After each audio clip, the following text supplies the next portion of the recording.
Ángel, ¿cómo se ve el toro de lo municipal desde el Burladero o la Barrera? La gente piensa que lo municipal es mucho más fácil de lo que en realidad es, que la gente se hace rica siendo concejal o alcalde y que los concejales y los alcaldes pueden hacer lo que quieran con el dinero, con las ordenanzas y con las leyes.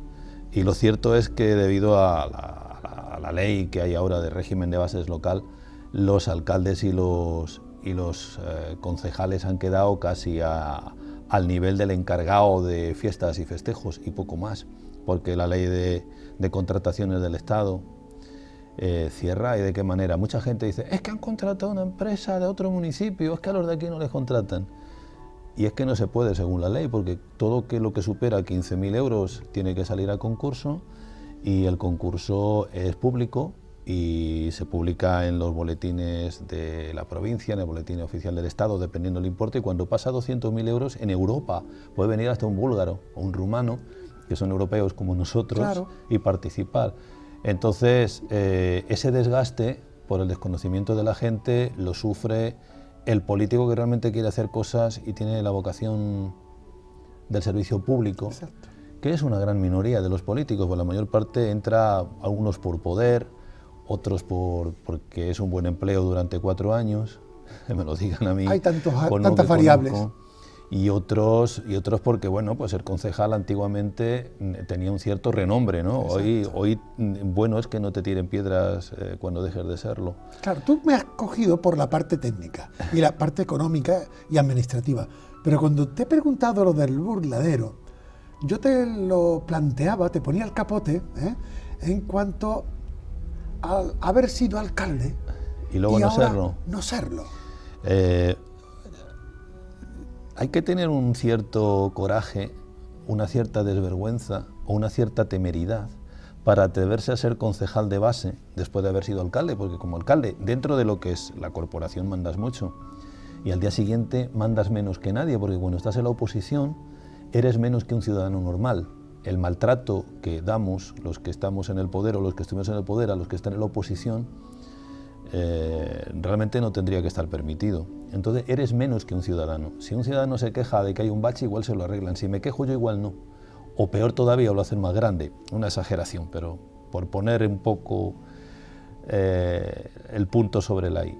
Es muy difícil, sobre todo los primeros meses, es muy crudo, porque ves además si has hecho una obra y has puesto una mecánica, es decir, una modernización. ¿Cómo se va desmontando todo? Claro, yo competía en aquellos tiempos del 11 al 15 que estuve de alcalde con el superalcalde. Permítaseme hacer la comparación, porque me voy a comparar con un semidios de la política, que es José María García Urbano. Ah, José María García Urbano. Sí, o sea, Antonio Maldonado, luego hablaremos de él también, bien, porque es otro semidios. Si no es que fuera un dios en su momento, porque ¿qué político de España tiene el currículum de Antonio Maldonado? Ha sido alcalde ganando 5 mayorías absolutas consecutivas, luego vuelvo a Urbano. Fue presidente de la Diputación Provincial, senador, fue presidente de la Caja de Ahorros Provincial de Málaga, senador, y presidente de la Mancomunidad de Municipios. Y no fue más cosas porque no quiso. Y Antonio y yo monté el partido en el que sigo militando cuando Antonio era alcalde, y la mentalidad que teníamos los que montamos Alianza Popular de aquella época es que no le íbamos a ganar unas elecciones nunca. Ni por la mínima. Y de hecho yo no le conseguí ganar unas elecciones a Antonio Maldonado nunca, porque nunca concurrimos enfrente. Luego he ganado, hubiera sido interesante. Luego he ganado 3 veces. No, pero lo que quiero decir es que Antonio y yo, habiendo sido contendientes durísimos, porque AP era un partido duro en sus planteamientos, con un PSOE que era... AP. Alianza Popular. Alianza Popular, Lo digo sí. porque algunos a lo mejor han perdido ya. Yo no entré en, la sigla. no entré en UCD porque me parecían blanditos. y entonces, blanditos no en lo ideológico, sino sobre todo en lo económico. Y también porque para repartir riqueza hay que crearla. Y en aquella época, siendo un PSOE muy superior en todos los aspectos, en el ideológico, en el moral y en el de eficacia, el PSOE de Felipe González, si es necesario, me levanto y me quito el sombrero si lo llevara. Claro. Con el actual no me quito nada. Ya. Y entonces, En todo caso te lo quitan. sí, eso es así. Y entonces, bueno, volviendo a Antonio Maldonado, yo me honro de su amistad en estos momentos, somos muy buenos amigos. Y bueno, hemos coincidido en alguna votación en la que hemos votado lo mismo. Claro. Y al García Urbano, hablando de... Pues, yo competía siempre al que llamamos el alcalde, por definición. Cuando nos referimos al alcalde siempre pensamos en Paco de la Torre. Ya está. Luego, después de Paco de la Torre, vienen personajes que tienen una fuerza y un carisma tan tremendo como García Urbano, 21 concejales de 25. Ni Gil sacó eso. Sí. Ni Gil sacó eso. Y Esperanza Oña, ¿no? Esas personas que dicen, ¡guau! Claro. En sus tiempos Pedro Fernández Montes, pero luego las cosas... Sí, pero es que los tiempos de antes no son los de ahora. No son los de ahora. Y tener tantos concejales ahora... García dice Urbano mucho es un semidios, es que cogió un pueblecito como Estepona, que era un pueblecito como Mijas, es decir, la gente sabe dónde está Marbella, sabe muchos dónde están Fungirola, sobre todo los cordobeses, y saben dónde está Torremolinos, pues por el glamour de Torremolinos. Pero ¿quién sabía que era Estepona y quién sabía lo que era Mijas? Era casi un sitio de paso. Claro, y empezamos a crecer, ¿y a qué ritmo? Y íbamos... Me acuerdo un día que me lo encuentro a José María García Urbano en Mijas, y digo, ¿qué haces aquí? Y me dice, como los japoneses, copial. Que eso me echó ese piropo, él tiene un hermano en Mijas y por eso fue a verlo, y me echó ese piropo porque es un hombre amable, ¿no? Pero qué envidia sana me da Estepona. Se ha convertido quizá en la ciudad más pujante de la Costa del Sol. Las ideas que tiene este hombre son no copiables, son imitables, deberían obligar a que imitaran. ¿Cómo ha convertido ese pequeño municipio en la lanza de la Costa del Sol? Es que claro, para gobernar hay que tener tiempo y mayoría. Y cerebro. Además. Él tiene un criterio, él tiene una idea de lo que quiere hacer. ¿Cómo quería transformar Estepona y para qué? Pues para que todos vivamos mejor, para que se cree empleo, para que se cree bienestar, calidad de vida, porque al final el ser humano lo que pretende es ser feliz. En un entorno deprimido, sin trabajo, sucio, no se es feliz por más que el sol brille y por más que el mar sea esa maravilla que tenemos ahí cerca, claro, ¿no? Claro. Y entonces él está consiguiendo, además cuando pienso que se le han agotado las ideas, pues yo le sigo obviamente, cuando pienso que se le han agotado las ideas, viene con otra que dice, otra vez, otra idea que no se me hubiera ocurrido a mí en 35 millones de años. Bueno, lo que pasa es que tú no has tenido tiempo ni mayoría suficiente, pero cerebro sí que tienes. Bueno. Sí, de hecho incluso quieres hasta ponerlo a prueba en las próximas. Sí, a ver si se consigue el tiempo y la mayoría. Ahí voy a estar. Tengo que hablar un poquito de mi parte egoísta o de mi parte tontería de gente que va a tener una cierta edad. Si consigo salir concejal en las próximas, seré la persona de Mijas que ha sido concejal más veces, 7. Toma, anda. Entonces, eso es ganar a Antonio Maldonado por primera vez en mi vida. Mira por dónde. Y desde luego, habiendo ganado las elecciones 3 veces, solamente he sido alcalde en una, por eso de los pactos, claro. Y espero en las próximas que no haya necesidad de pactos, y si las hay, pues será con un partido que parece que tiene las cosas bastante más claras y es bastante menos veleta que uno que está yéndose a donde se merece. Oye Ángel, estás hablando de Mijas, de la Costa del Sol, como si tú hubieras nacido aquí. Es más, ya quisiéramos muchos de los que sacamos el carnet de identidad y decimos, somos de Málaga o de Torremolinos o de Estepona, ¿no? Pero tú sacas tu carnet de identidad y pones Cienpozuelos. Cienpozuelos, ¿no? Que es donde me crié. Claro. Nací en un hospital en Madrid, pero me crié en Cienpozuelos. Correcto, madrileño. Sí. Lo bueno que tiene esta tierra es que aquí todo el que viene se empapa, se impregna del sol, de la playa, de la gente, del aire, ¿no? Y Y bueno es decir que ese compromiso que tú denotas con la tierra que te da el vivir actual, lo mantienes hasta el extremo final. Como los hijos adoptivos, ¿no? Yo vengo a Málaga en el año 1980. Casi todos los que nos están viendo no estaban. Transición pura. En el año 1980. Y en el año 1983... ¿Tú venías a vender revistas, libros? Sí, en Sociedad General, que sigue trabajando. Todos los kiosqueros saben de qué estamos hablando. Una multinacional la SGEL, de la distribución sí, de prensa, revistas, diarios y libros. ¿Sabes tú cómo está el patio ahora? Oh, ya no se vende nada de nada. Libros son pocos, pero ya no en los kioscos. ¿Y venías aquí a montar una delegación? ¿O? Estaba montada la delegación, lo que veníamos era fusionarla con otra gran distribuidora para tener una especie de monopolio que permitiera que las dos empresas fueran viables económicamente, porque cuando hacen el mismo trabajo dos empresas, pues tienen la mitad de beneficios que generalmente son el doble de pérdidas. ¿Y tú conocías antes la Costa del Sol, después de haber aterrizado aquí? Yo había venido... Yo era más de Baleares cuando era madrileño. Amigo, ¿Ibiza? Ibiza. De hecho, la primera vez que me casé en Ibiza, en Santa Eulalia. ¿De blanco? Santa Eulalia del Río. ¿De blanco o de color? No. La misa fue en catalán o en ibicenc. Y no, yo iba con un traje gris. Vale. Uy, gris. Gris. No sé, el poco conocimiento. Era una familia, mi familia española, la otra familia alemana, pues había que... Y de negro en agosto en Ibiza pudiera haber muerto o derretido, ¿no? En el Puig d'en Missa, que así color se llama. neutro, ¿no? Así se llama. Bueno, yo era más de Ibiza y de esos colores transparentes del agua del Mediterráneo, ¿no? Y vine a Málaga por primera vez en el mes de enero de 1980. Es la primera vez que vengo a Málaga y voy a Nerja. Anda. Bueno, vengo a hacer un inventario en la empresa, de la sucursal de Málaga, y vengo en enero. Y me voy a Nerja, no vengo hacia la parte occidental. Y me encantó Nerja. O sea, todavía no había sido el verano azul, ¿eh? Vale. Yo fui a Nerja porque me habían hablado de las cuevas, porque mis hermanas trabajaban en temas de iluminación y me habían hablado, su empresa había hecho la iluminación de las cuevas de Nerja, y es maravilloso, y la música, muy similar a la que estamos escuchando de fondo aquí, que es una verdadera maravilla, relajante, y en aquella época cerraban las cuevas a mediodía y te podías quedar 2 horas escuchando música en la soledad más absoluta. Y con la mejor acústica. Ah, qué bonito, qué bonito. Y resulta que en el mes de julio, y sin que dependiera de mí, sino de la dirección de la empresa, me proponen venir a Málaga.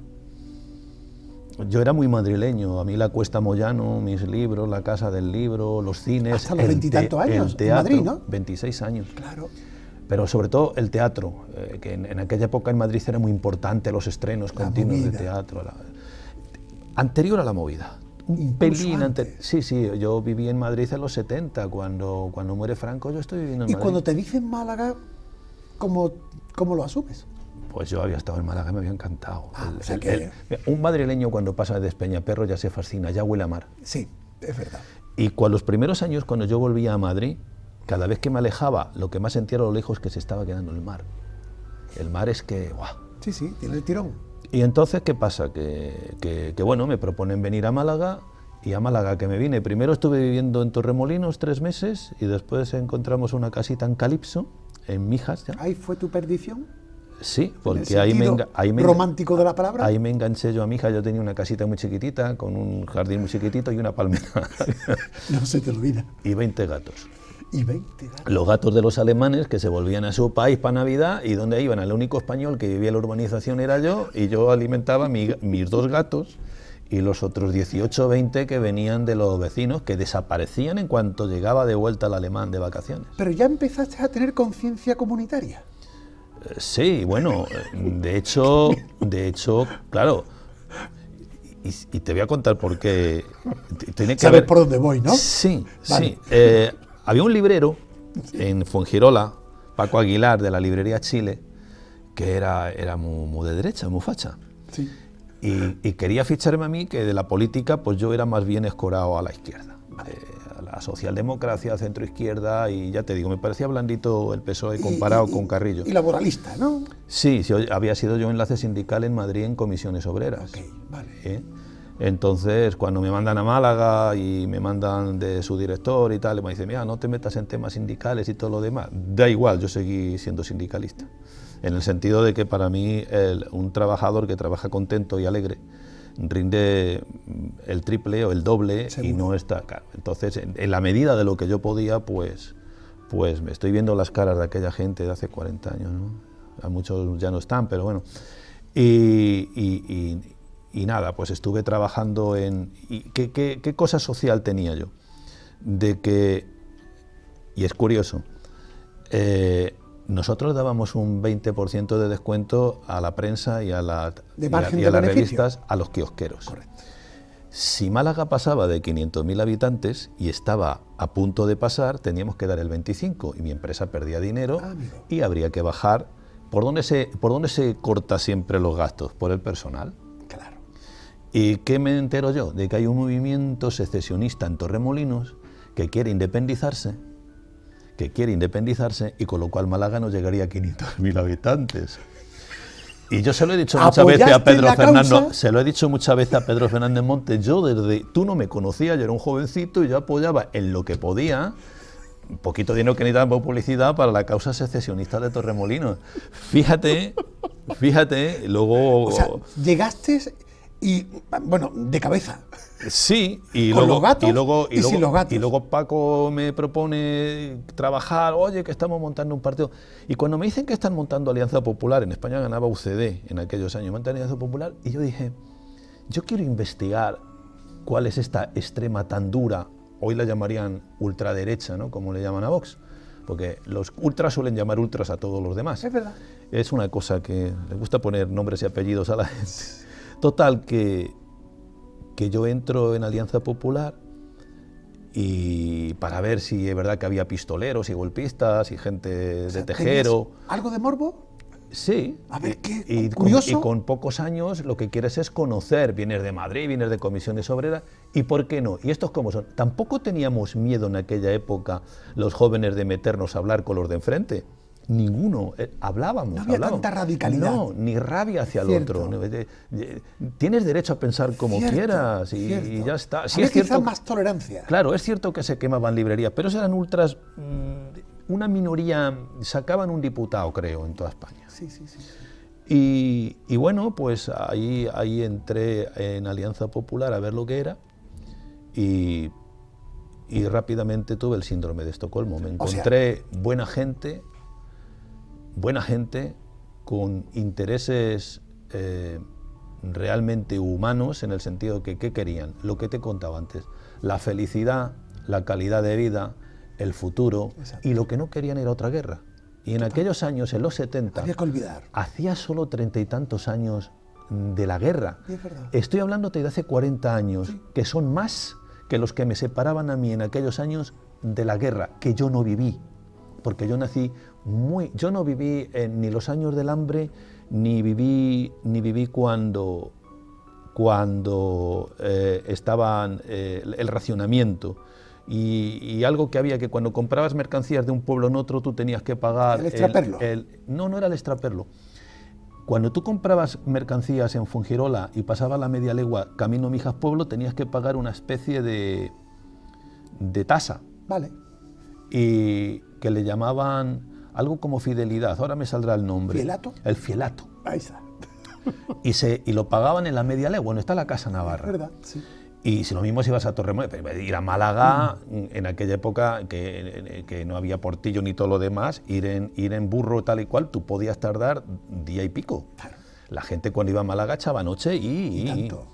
Bueno, pues esto es lo que yo fui viendo en mi hija, es que era la gente que llamaban la derecha, y eran gente honrada, trabajadora, alguna excepción habrá como en todo en la vida. Y fui intentando crear el ambiente de la democratización absoluta de la derecha, que todavía era en cierta manera nostálgica. Y en eso he estado perseverando 40 años, claro, y estoy muy a gusto donde estoy. Claro.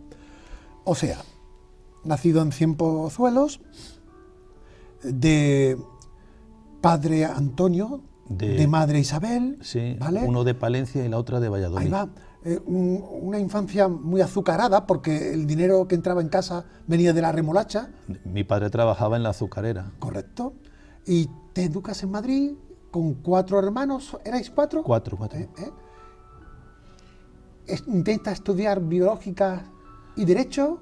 Derecho en Málaga. Derecho en Málaga. En biológicas iba de oyente a la Facultad de Biológicas porque había que hacer un año, no aprobé preo, había 3, estaba el específico, bueno, da igual, había 3 grupos de asignaturas y no aprobé en el específico, que era matemáticas, física y química, porque en química saqué un 9, como siempre, y en física tuve un accidente, porque me pusieron la única cosa de física que desconozco, que son los vectores. Y todavía me duele, ¿eh? ¿Seguro? Y en matemáticas, algo que odiaré hasta que me muera. ¿Y eso? Las homotecias. ¿Alguien ha escuchado hablar de las homotecias? No, yo pues no. Aquel día yo supe de las homotecias y saqué un 0 como la copa de un pino. ¿Y te enteraste? Sí, luego he sabido lo que eran las homotecias. No me han servido nunca para nada. Vale, lo dejamos ahí. Sí. Y si no, que la gente coja un diccionario. Y lo mire, homotecias con H. Oh, eso. Bien. Y los vectores en Bien. física. No aprobé y entonces iba de oyente a biológicas porque tenías que hacer un año que era selectividad, que se llamaba selectividad. Tenías que tener buenas notas y yo quería entrar en biológicas porque en aquella época yo quería ser o naturalista o médico. Fíjate. Acabé de contable. Lo cierto es que entras en la empresa de distribución de contable ya. Sí. De distribución de libros, esta multinacional, te vienes a Málaga, Mijas, Calipso, Gatos.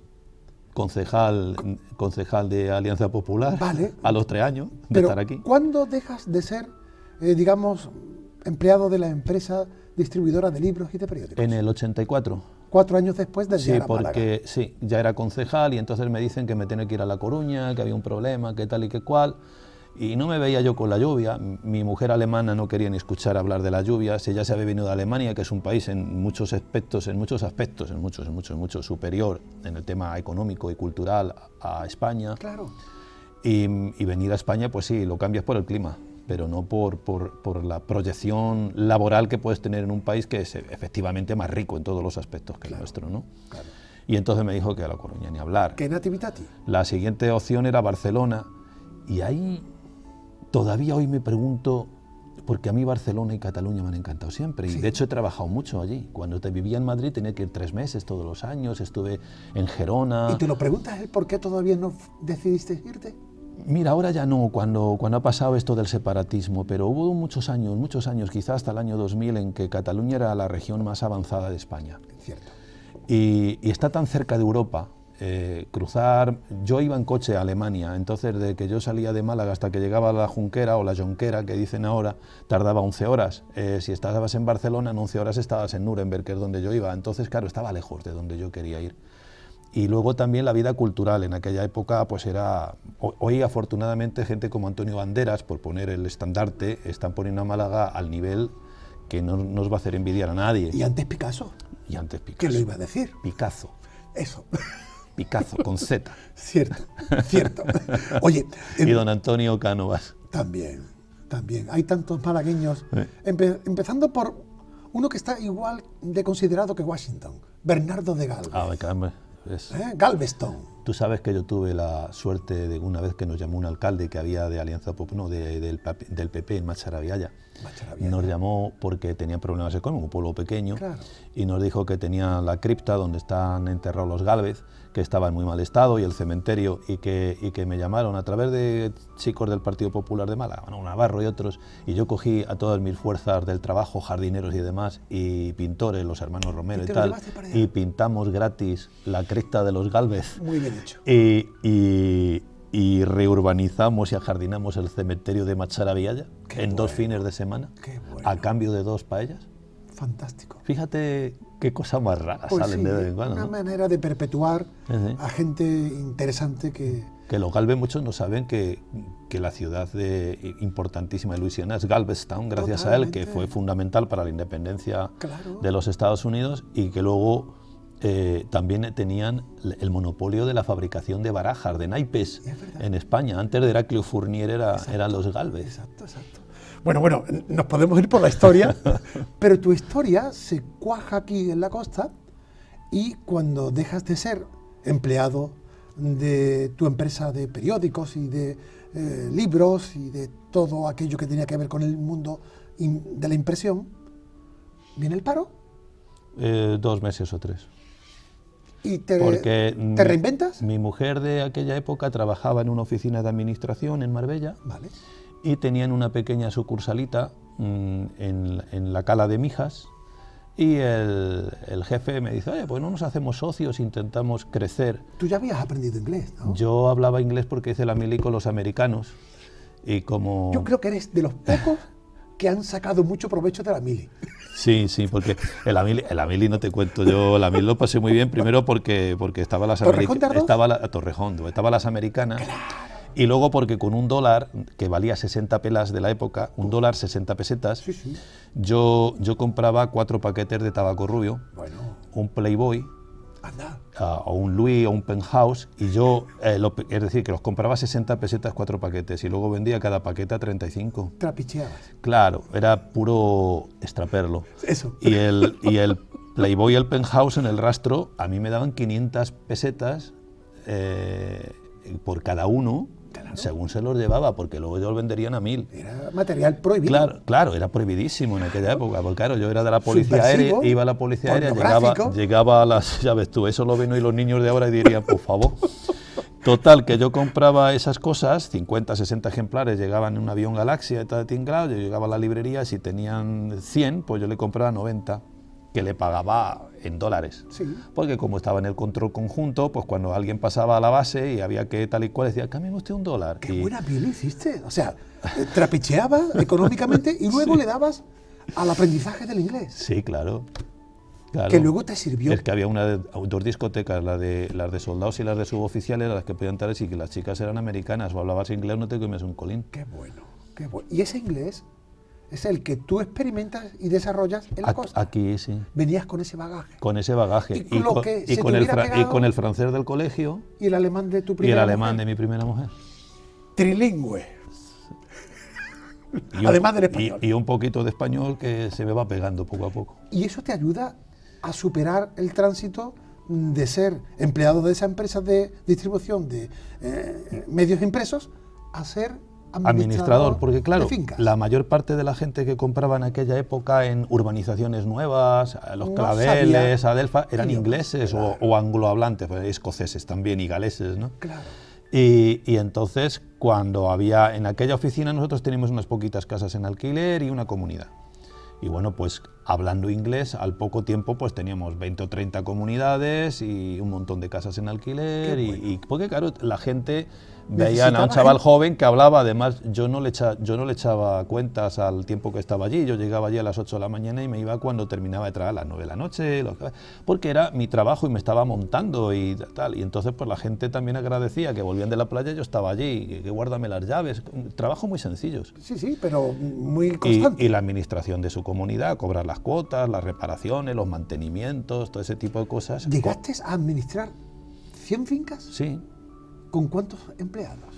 En mi época éramos 6 o 7. Ahora mi mujer administra las mismas con 12. Claro, los tiempos no son los mismos. Es mucho más complicado ahora. Es decir, que tú te consolidas con algo que no tenías ni idea de cuándo vienes. No, yo de hecho cuando era pequeño y mi padre le tocaba ser presidente de la Comunidad de Propietarios en Madrid, porque era rotativo, nadie quería, entonces sí, el que es rotativo, y me tocó a mí hacer, éramos 30 y tantos en la comunidad, éramos 6 por 4, 24, sí, 30 y tantos, y me tocaba a mí hacer los recibos mensuales y las cuentas mensuales.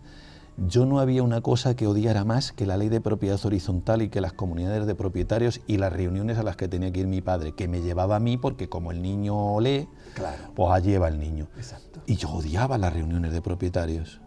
Y me he ganado la vida, muy bien. Y me he ganado la vida muy bien gracias a la ley de propiedad horizontal. ¿Cómo cuántas reuniones habrás tenido que acudir? A lo largo de 30 y tantos años, a 100 por año, de las ordinarias. ¿Y habrás visto cada vecino? 3.000 o 4.000. ¿No? Vecino. Y lo contrario. También. Más de lo contrario que de los malos. Las moscas cojoneras son minoría. Sí, pero hace mucho lo que ruido, pasa ¿no? es que hace mucho ruido. Ahí está. Pero la mayor parte es gente sensata que lo que quiere es bien para su finca, porque es la inversión más grande que hace una persona. Si tu finca se mantiene bien, tu inversión se mantiene bien. Si la dejas pudrirse, si la empiezas a hacer obras inconsentidas, cambiando la estética, pues te hundes tu propia inversión, porque algún día o tú o tus herederos querrán alquilar o vender, y no se vende o se alquila algo que está... Claro, claro, claro. Eso es algo que en mucha mentalidad de muchos españoles todavía no ha entrado. Es verdad, es verdad. Lo cierto es que te haces un súper profesional del sector inmobiliario, de la administración de fincas, de las propiedades, y compaginas ese floreciente trabajo con la inmersión política de Bueno, la curiosidad, o cómo fue. Es que en la política yo estoy de concejal del 83 al 87, Vale. Después hay 8 años en que no estoy de concejal, sino que estoy de militante de base. Vale. Vuelvo... Tú tanteando, ¿no? Es que tenía que hacer mi negocio y Claro. aparte eso de la política no se vivía y Claro. ni pensábamos vivir. Ya he dicho antes que pensábamos que no le íbamos a ganar a Maldonado. Estaba Maldonado, claro, Nunca, claro. nunca. Pero Maldonado... He El contado feudo de Maldonado. he contado esta anécdota muchas veces, pero la voy a volver a contar. Venga. Hoy. Resulta que íbamos por las lagunas, que allí en las lagunas si había 100 votos, 99 eran Maldonado y uno nuestro, ¿no?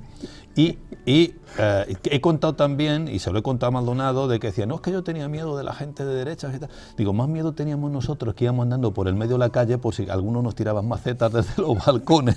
Es cierto esto, ¿eh? Ya. Y una vez que nos refugiamos en un bar, había uno de Solidaridad Nacional, que era un partido que salió después del Tejerazo, Es de verdad, Tejero, es cierto. y nos llamó comunistas a los de AP. Toma. Y fue peor entrar con el de la extrema derecha, fue peor que cuando salíamos y por si nos tiraban macetas, que no nos tiraron ninguna. Fíjate. Pero bueno, a Maldonado él contaba cuando fue alcalde que lo primero que le dice un miembro de su gobierno, vamos a matar al cura, y escribió un libro. Eso no lo sabía yo. Sí, hay un libro de Maldonado, el primero de los varios que ha escrito, que se dice, vamos a matar al cura, Qué fuerte. porque se lo propuso uno de su partido, Toma. nada más ganar en el año 79 que La ganó. revancha. Yo entro en el 83, ¿no? Sí. Como decía antes, con pensamientos de no ganar nunca unas elecciones. Habíamos sacado 3 y bueno, me retiro de la política un poco en ese sentido. Ah, sí, la anécdota.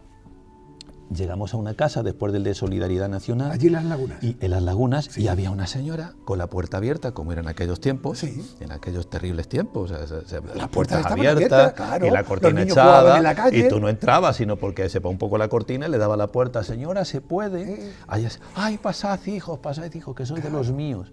Anda. Y entonces nos enseña las lagunas y nos enseña una vela que tiene puesta a la Virgen del Rosario, Bien. no a la de la Peña, a la del Rosario, Uy, que es nuestra Fuengirola. ciudad hermana y vecina. Claro. Pero mi hija es mi hija y tiene a la Peña. Hombre. Y a la de los Remedios, Estamos. en el barrio. Bueno, ya por ahí. Y después dice, y aquí están ustedes. Y tenía puesto una vela a Antonio Maldonado. ¿Se eran ustedes? Claro, no íbamos a ganar las elecciones nunca, si incluso la gente de rezar no nos votaba. Bueno, Ahora entiendo lo de Dios. yo me voy 8 años a mi negocio. Y en el año, eso fue en el año 83-87, y en el año 95... Otro achuchón.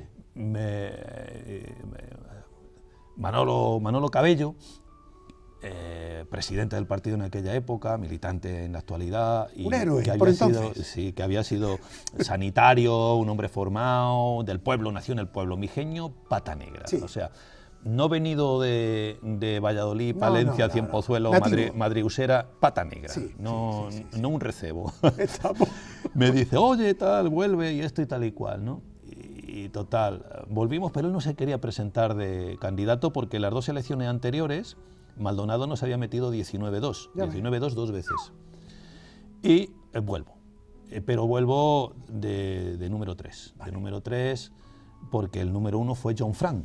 John Frank, es verdad. John Frank, El famoso candidato. que danés, Exacto.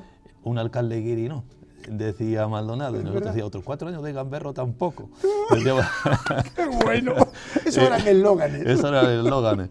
Y resulta que sacamos 7. Bien. Ya ¿no? sacamos 7. Y como sacamos 7, pues el partido en Málaga intervino y dijo, bueno, que el partido ha crecido y que ya se le ve color, pues vamos a nombrar otro presidente, otro secretario, otro no sé quién. Total, que lo hicieron y a la siguiente sacamos 3. Con lo cual yo me fui a mi casa, obviamente, cuando dijeron, no, vamos a intervenir yo me fui a mi casa. Claro, me fui. Claro. Y estuve otros 8 años retirado de la política, ¿no? Bueno. Y bueno, en aquel año, cuando presentamos a John Frank, nos quedamos a 2.000 votos de la mayoría absoluta, ¿eh? Y éramos un partido, ni televisiones ni nada había en aquella época, era puro hacer calle, ¿no? Cara a cara, puerta a puerta. Y luego ya volví en el 90, esto fue el 95 al 99, y luego estuve otros 8 años fuera.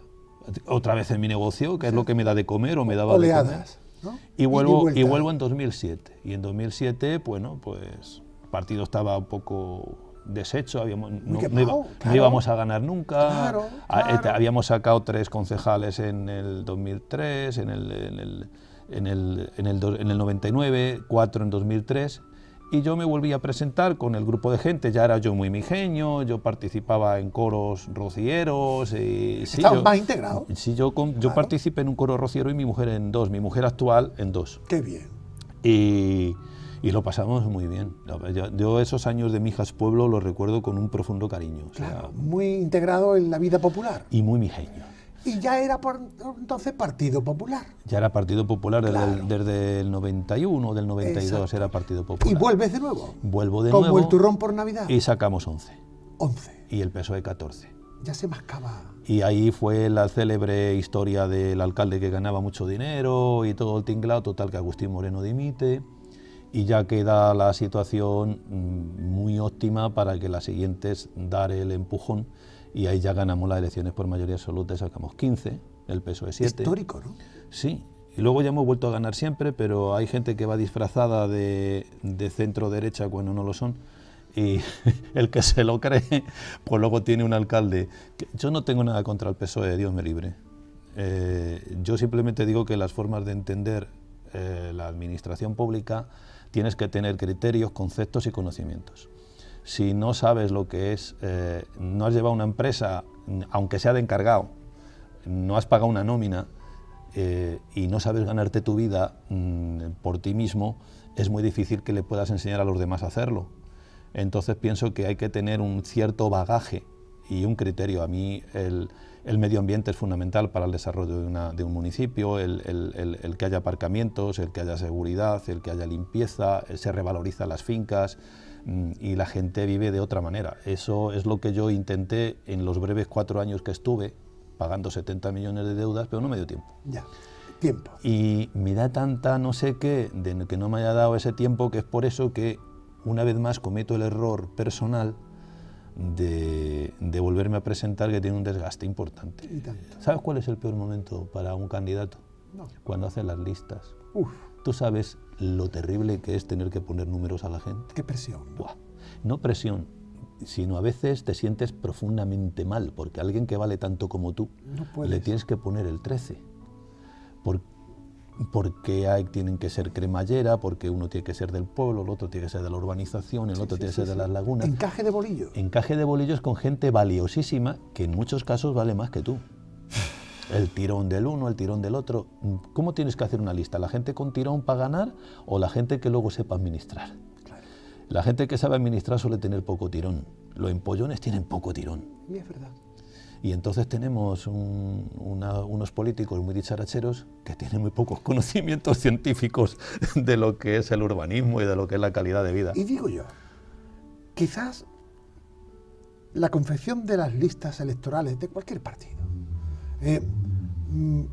deberían ser más del número 1 que del aparato. A mí no me han impuesto jamás, ni siquiera un concejal.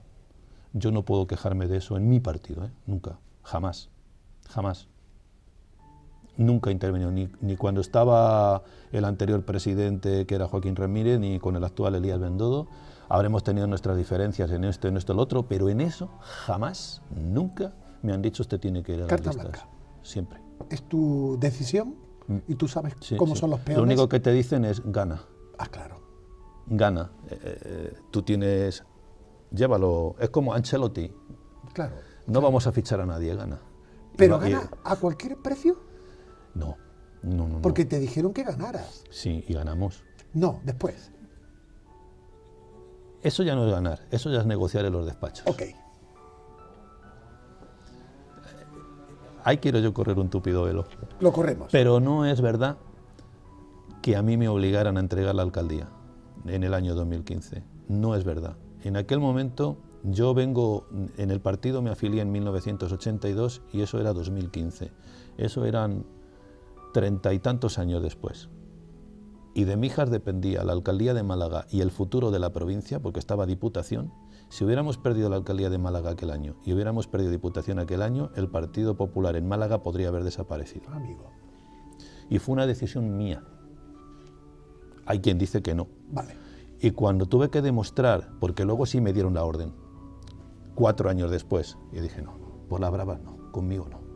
Yo no voy a volver a hacer alcalde a nadie de Ciudadanos, porque además lo dije en la campaña, si saco un voto más no le voy a dar la alcaldía, y no lo acepté, porque la primera vez era una decisión que era meditada en función de los criterios que yo tengo de las gobernanzas municipales. Yo prefería a Paco de la Torre de alcalde y prefería en Diputación al Partido Popular, que le dio un cambio importante. De hecho, Lourdes Burgos estuvo como diputada nuestra en aquellos años y creo que en asuntos sociales hizo una labor extraordinaria. He conocido Diputación a través de... He tenido también a Manolo Navarro, a Pilar Conde como diputados provinciales en otras legislaturas. Pero la segunda vez cuando me dijeron Mijas tiene que volver a gobernar, aunque sea 2-2 Ciudadanos, porque resulta que en este ayuntamiento ya gobiernan y de esa manera, que si Jerez, que si Sevilla, que si Córdoba, que si Granada, y dije ni Moclinejo ni Macharavilla ya. En Mijas va a gobernar el que saque más votos, pero no por convaleche con nadie. Y me dijeron, pues te vas a quedar a la oposición. Pues aquí estoy. ¿De momento? Bueno, lo que quieran los mijeños, ¿eh? A eso se llama ser perseverante. Perseverante, sí. Bueno, perseverante porque tardé 28 años en ganar unas elecciones, porque claro, nunca me fui del todo del partido, porque siempre estuve ahí. A veces estaba nada más que con mi fotocopiadora para ayudar con los pasquines, con esto, con lo otro, siempre con mi pequeña contribución mensual y cuando llovía. Y digo yo, no voy a utilizar la palabra malo, pero se me viene a la cabeza. ¿Dónde están las mayores dificultades? ¿Dentro del partido o fuera del partido? ¿Para mantenerse en el partido o para gobernar? Para vivir, para ser perseverante. No, en el partido se vive muy bien siempre y cuando estés en la onda mayoritaria, ¿no? Es cierto que siempre hay gente que pretende el poder y hay veces que tú percibes de que el que lo tiene no hace o no está en la línea que a ti te gustaría. En el partido hay mucha camaradería. Realmente mucha camaradería, la misma que hay en un sindicato. Las cosas empiezan a torcer cuando uno ya lleva muchos años, por eso es bueno de vez en cuando el relevo, pero el relevo tiene que ser ordenado. El relevo no puede ser humillando a nadie. Estoy pensando en un municipio. Natural, un relevo natural. Sí. Claro. Y entonces tiene que hacerse porque lo quiere la gente del pueblo. Exacto. No porque estés viejo, sino porque tú ya no tienes... La fuerza Vamos suficiente. a ver, el enamorado se engaña a sí mismo, ¿verdad? Estamos cambiando El ahora. enamorado, no, sí voy a venir a eso. Estoy leyendo un libro fastuoso, un libro que es un compendio político sin serlo. Es uno de los libros... ¿No será este? No, este no es. Vale. No he traído el otro porque no lo he terminado porque tiene la portada fea. Lo compré en una librería de Lance. ¿Cuál es el libro actual que estás leyendo? El gato pardo. El gato pardo. Una película celebérrima en los años 60 que yo no vi porque era jovencito. Y luego el libro tenía mala crítica, lo vi en la colección Reno de Plaza y Janés y nunca lo compré. Yo que tengo 2.000 o 3.000 libros, no sé, muchísimo, y leí dos tercios. Temo que no me dé tiempo a leer todos los que me faltan por leer, que ya son míos antes de morirme, pero bueno, cuando yo esté muerto ya no me va a dar rabia porque no me va a dar nada, ¿no? Sí, sí. El gato pardo se lo recomiendo a todo el mundo porque es un compendio tan fastuoso de la condición humana en todos sus aspectos, políticos, familiares, sentimentales, y lo que es... Bien, pues este hombre compara, la política ya era importante para él, fue cuando el tema de la reunificación de Italia, Garibaldi, la desaparición de los Borbones del Reino de las Dos Sicilias, la absorción por el Reino de Cerdeña y del Piamonte, con Victorio Emmanuel, lo digo porque don Amadeo de Saboya venía del Piamonte y fue rey de España 2 años. Claro, claro. Todas esas cosas me gustan a mí mucho, luego hablamos de... La historia te gusta, ¿verdad? Es que dicen que el que olvida la historia está condenado a a repetirla. Anda, que el que no la conoce... Y tanto. El que no la conoce no te cuento. Seguro. Entonces yo intento conocerla. Total, que con el gato pardo que tienes en la visita en de el noche, enamoramiento, para estar enamorado hace falta el olvidarse o el no darse cuenta de un determinado tipo de cosas. Vale. El enamoramiento te impide ver los defectos Sí, de, te ciega un poco, ¿no? de tu otra media parte, ¿no? Exacto. En la política pasa igual. Cuando estás, Hay erótica, ¿no? cuando estás enamorado de un partido, te impide ver los defectos de tu propio partido. Entonces tienes que hacerlo, tienes que hacerlo con una cierta distancia. Tienes que tener la ética de pensar de que tu única razón estriba en cuando es cierto y crees en lo que haces. Tienes que querer lo que haces, pero tienes que querer por mejorar las cosas que te rodean. Porque si los demás viven mejor, tú puedes disfrutar de eso. Tú no puedes ser feliz viendo cómo los demás sufren. No. Tú no puedes ser feliz y celebrar mientras los demás no celebran o cuando pasan hambre, incluso si es un perro. Entonces, en la política tiene eso del enamoramiento. ¿Y no hay? La estupidez del militante, la estupidez lo digo en el sentido de que como el enamorado, que el enamorado no lo nota, pero claro, poco a poco se vuelve idiota. Sí. Cuando te enamoras de un partido no ves las verdades que puedan tener el de enfrente y confundes la ideología con la praxis, con la práctica. La práctica es nefasta. Claro. La ideología, hasta en Podemos encuentro cosas positivas. Digamos que enamorarse es mirarse mucho el ombligo. No, miras el ombligo de la de enfrente, en nuestro caso. Ah, vale. Yo pensaba que era del propio partido y no ver otras cosas ajenas. Sí, claro, en el partido es tu partener en ese caso. Y claro, hay un problema muy serio en eso. ¿Y qué pasa? Que dices, ¿se vive bien dentro o fuera del partido? Vives bien mientras estás enamorado. Cuando empiezas a decir, ¿y por qué los años que estuvimos en Diputación no hicimos depuradoras en todos los municipios? ¿Y por qué no hemos hecho una desaladora en la Costa del Sol sabiendo que tenemos una sequía terrible? ¿Y por qué no hemos hecho un hospital en Mijas y Fuengirola si llevamos prometiéndolo no sé cuántos años? Y del año 2002, que lo vino a inaugurar Chávez, la primera piedra. Y cuando gobernamos nosotros, ¿por qué no lo hemos hecho? ¿Y por qué no tenemos un tren litoral hasta Marbella y Estepona y luego quizá más lejos? ¿Y por qué? Y entonces te empiezas a ser incómodo para los que están enamorados de sí mismos. Y yo soy incómodo porque cuando yo te prometo que te voy a hacer un tren, o hago el tren o me voy. ¿Quiere decir que tú te enamoras poco de tu partido? Mi partido es una herramienta utilísima para la sociedad. Vale. Pero tiene que saber hacer autocrítica y sobre todo tiene que ser coherente con las promesas que hace. No prometas lo que no puedes hacer y si lo prometes, lo haces. ¿Y no crees tú que la gente que no está en partidos ve a los partidos como algo absoluto, algo a veces ajeno a la realidad, como un aparato para algunos? Sí, como lo presentáis también los periodistas, claro, en muchos casos. Pero fíjate que si los partidos suelen ser democráticos, aunque la gente no se lo crea, sí, que Soraya Sáenz de Santa María iba a ganar las primarias y las ganó el tercero en liza, que era Casado. Ni siquiera ganó Cospedal, ganó Casado. Sí. Que es que iba a ganar en el PSOE Bono y no ganó Bono. En aquellos años fue Zapatero o fue Sánchez, no sé a quién le ganó Sánchez. Zapatero, creo. Y Sánchez también le ganó a otro que estaba mejor posicionado con él, no me acuerdo ya del nombre del contendiente en aquel momento. Es decir, que se da por hecho, pero que no está... Susana, no ¿te acuerdas? Susana, era claro, Susana, efectivamente, claro. Era Susana. Y sí, que no hay así. mecanismos. La gente dice, no, los políticos...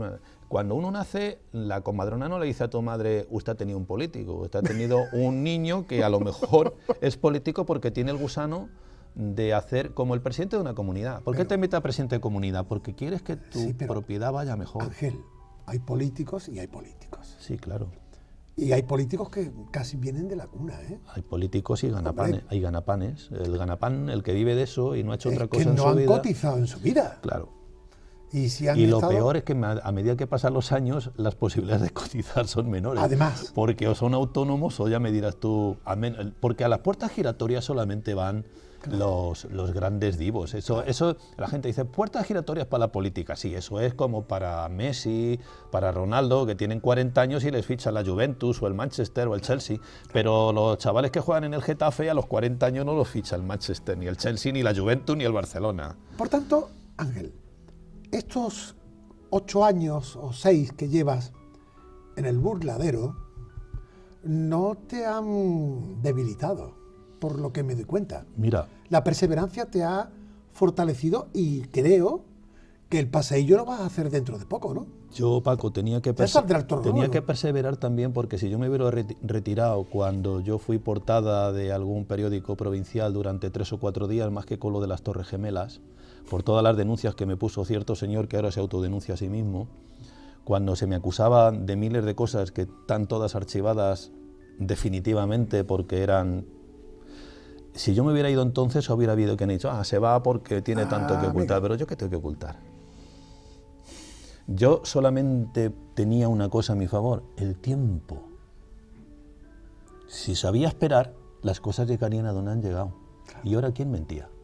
Amigo. ¿Y para qué mintieron? ¿Para conseguir poder?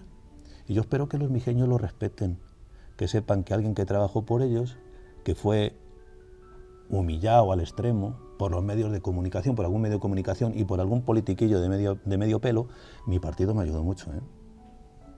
En ningún momento dudaron de mí, en ningún momento. Mis desavenencias después han sido por otras cosas, no por aquello, vale. Jamás. Y tengo que agradecer muchísimo, sobre todo a Juanma Moreno y a Elías Bendodo, que en eso estuvieron a un altísimo nivel. Luego hemos podido tener otras estemas, pero es normal. ¿En todas las familias? En todas las familias. Claro. Y por eso perseveré, porque me lo debía a mí mismo. Digo, no puedo abandonar en medio de la tormenta porque van a pensar que era verdad. Sí, sí. Y es más, y digo, y me voy a volver a presentar. Bueno, gané otras elecciones después de aquello. Yo creo que hay pocos alcaldes que se han mantenido como concejal 6, 8, 2, 3 legislaturas, como tu caso. No, casi ninguno. ¿Casi todos? No, casi ninguno. Cuando no han tocado poder. No, porque son gente que venían de más alto que yo. Yo soy un tipo humilde, yo empecé de auxiliar administrativo. Tú eres un perseverante. Sí, pero aparte yo soy un currela. Yo no pido a la gente que haga lo que yo no sé hacer. Entonces, si me toca volver a pegar carteles y me toca volver a estar sentado en una mesa de interventor, yo lo voy a hacer. Si eso es lo más noble, hacer las cosas porque quiero y sin cobrar. Pero ¿sabes lo que pasa? Que ese perfil que tú das no es el habitual. Hay más gente, los pueblecitos chicos. Sí, en los pueblecitos chicos. Y en gente que no ha tocado poder. Pero cuando se toca el poder, ¿qué tiene el poder que no sé? Ya te voy a poner un ejemplo de un alcalde que es todavía en ese sentido hasta más humano que yo. Joaquín Villanueva. Amigo. A Laurín de la Torre. ¿Otro dios? Claro, el dios de la humildad. Un tío que es alcalde, que gana por mayoría absoluta continuamente, y es uno más, en el bar, en la calle, en lo que sea. ¿Es cierto? Sí que los hay.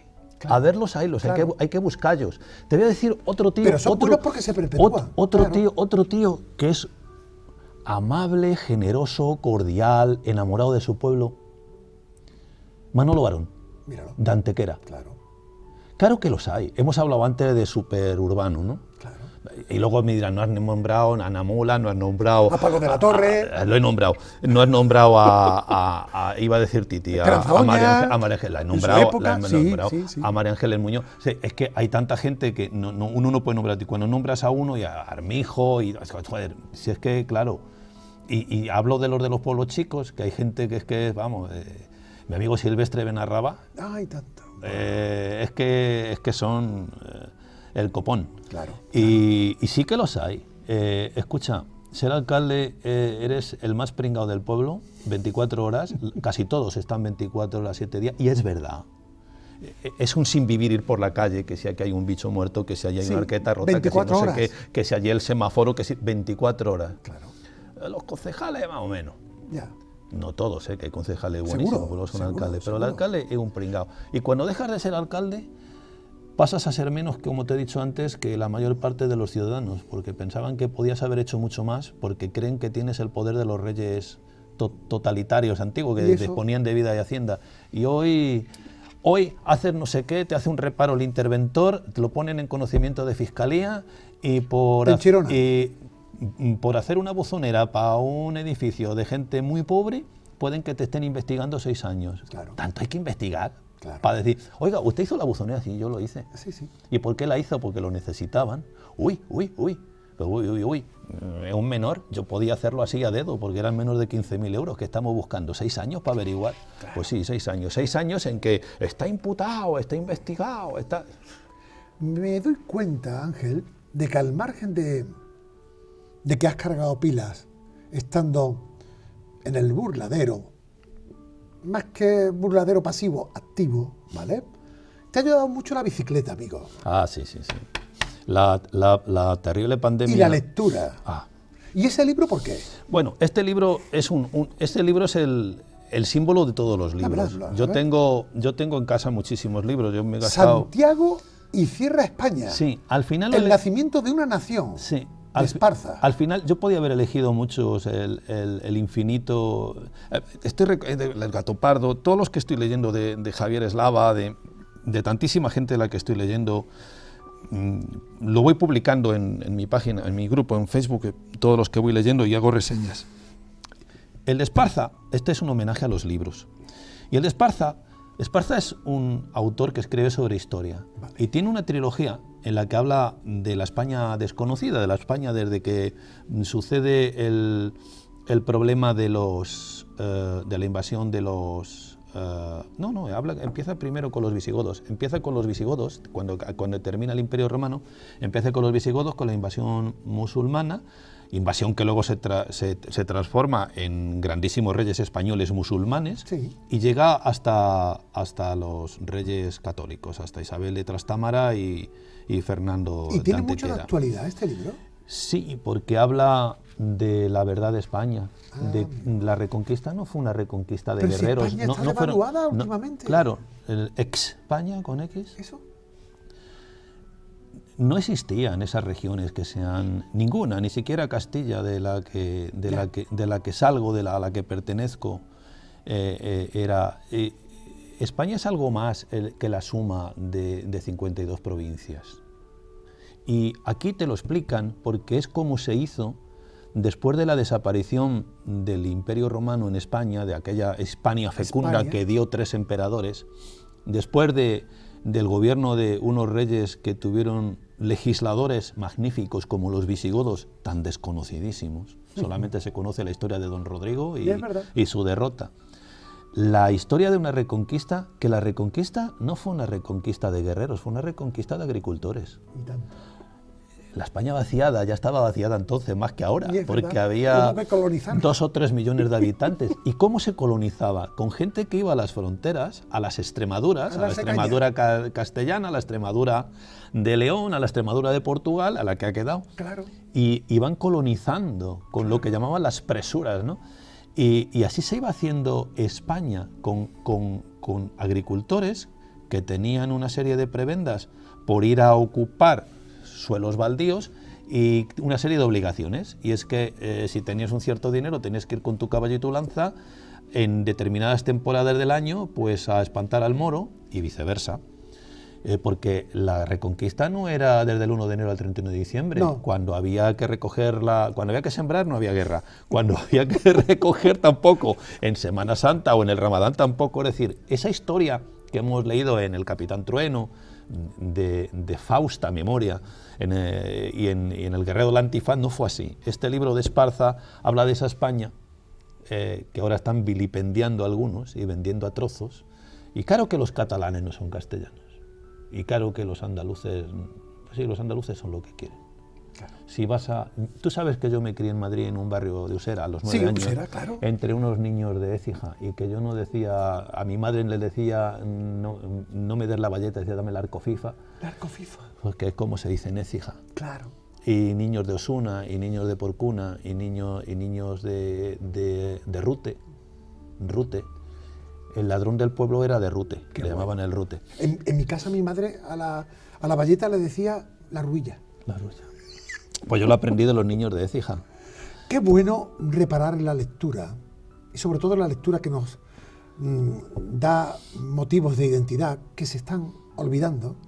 Y luego, amigo Ángel, qué bien que te hayas recuperado con tu perseverancia para la vida activa, ¿no? Porque yo creo que esta sociedad no se puede desprender de gente que tenga la juventud y la potencia que tú tienes. Te voy a contestar como Antonio Maldonado. Eso es porque me dices eso porque no me conoces bien. Seguramente. O porque te quiero conocer más. Lo de la bicicleta no lo hemos explicado. Eso te iba a decir, te veo perfecto. Leyendo, me hago mi análisis de sangre cada X tiempo y me dice el médico, chaval, Que te queda un pelado. de aquel análisis de sangre creo que lo único que estaba bien era el nombre. Fíjate. Todo lo demás eran asteriscos. ¿Le viste las orejas al lobo? Sí, porque tuve una infección muy fuerte en el hígado por el ibuprofeno. No es que ibuprofeno, sino tuve una culebrilla, un herpes, y el dolor era tan intenso que tomé ibuprofeno 600 en demasiado tiempo y me produjo, no sé el nombre, hipostasis o algo así, Vale. 3 cicatrices, y se me hizo el hígado graso, se inflamó, con lo cual todo el abdomen se fue hacia adelante, gordo, de aquí, y delgado de aquí. Y la cara muy colorada, porque encima la rosácea, bueno, todo ese tema. Y me dice el hombre, haz deporte, tío. Claro. Y yo tenía, desde tiempos inmemoriales en mi casa, una bicicleta estática carísima, Anda. a la que le puedes poner programas de subidas, de bajadas, de Bueno. puertos, de tal y cual. Tunturi es la marca, me la había comprado y allí estaba De exposición. casi sin estrenar. Claro. Creo que mi mujer le había dado unas cuantas vueltas y yo lo había mirado con admiración. Sí. Pero, ¿Y te total, reencontraste con ella? que allá cuando el confinamiento aquel, dije, bueno, como no salgo a pasear, porque encima tengo miedo de ser uno de los casos de estos belly, de que me puede tocar a mí el bicho, y me subí 6 minutos, yo me iba a morir, 2 kilómetros, oh por Dios, 2 kilómetros, yo me iba a morir, y al día siguiente 3 minutos y 1 kilómetro, y así, pero otra vez, y otra vez, y otra vez, y otra vez, hasta que ya por fin llego a que hago a mi edad y una cuestecita hacia arriba suave, Bien. 1 hora, 60 minutos y 25 kilómetros. He perdido peso, tengo unos análisis de sangre tremendos, ya ni creatinina, ni urea, ni transaminasas, el hígado se me ha recuperado, el corazón... ¿Por qué te digo esto? Porque te lo dije el otro día a ti, que eres una persona que hace muchísimo deporte, además un deporte... No tanto. Tú haces un deporte exigentísimo. Bueno. Menos lobos. Tú haces un deporte... Sí. Es muy, He vuelto, ¿eh? Yo también he estado... Y te lo dije, no lo dejes, No. porque cuando empezamos a tener años, como lo dejes una vez y te des pena a ti mismo, ya... Hoy me he hecho 21 kilómetros. 21 kilómetros en spinning. Sí. Tela marinera. 61 minutos y 340 calorías. Los que hacen spinning saben que eso es una burrada. ¿Qué va? Por favor. Esto es para Pa' arrancar. Para uno de 20 años o de 30, tal, mira. Pero yo se lo recomiendo mucho a la gente, que les digo, por favor, no lo dejes, aunque sea un cuarto de hora, aunque sean 10 minutos, no lo dejes, porque por la falta del ejercicio vienen todos los envenenamientos de los humores y acabas padeciendo del hígado, del riñón, del corazón. ¿Y por qué hay que quemar? Y sobre todo, ¿sabes lo que me pasa con el deporte? Porque me llevo la agenda de aquellos temas que no resuelvo. Y en la bici... O sea, tú eres capaz de leer, yo no... No, la agenda mental. Ah, bueno, porque yo sufro en la bici, Yo estoy todo el rato, pero ¿vale? Que te pego. yo soy capaz de escuchar música y ya está, y no toda, porque... ¿Pero te vienen ideas? Sí. ¿Te vienen soluciones? Sí. Odio al médico, sobre todo.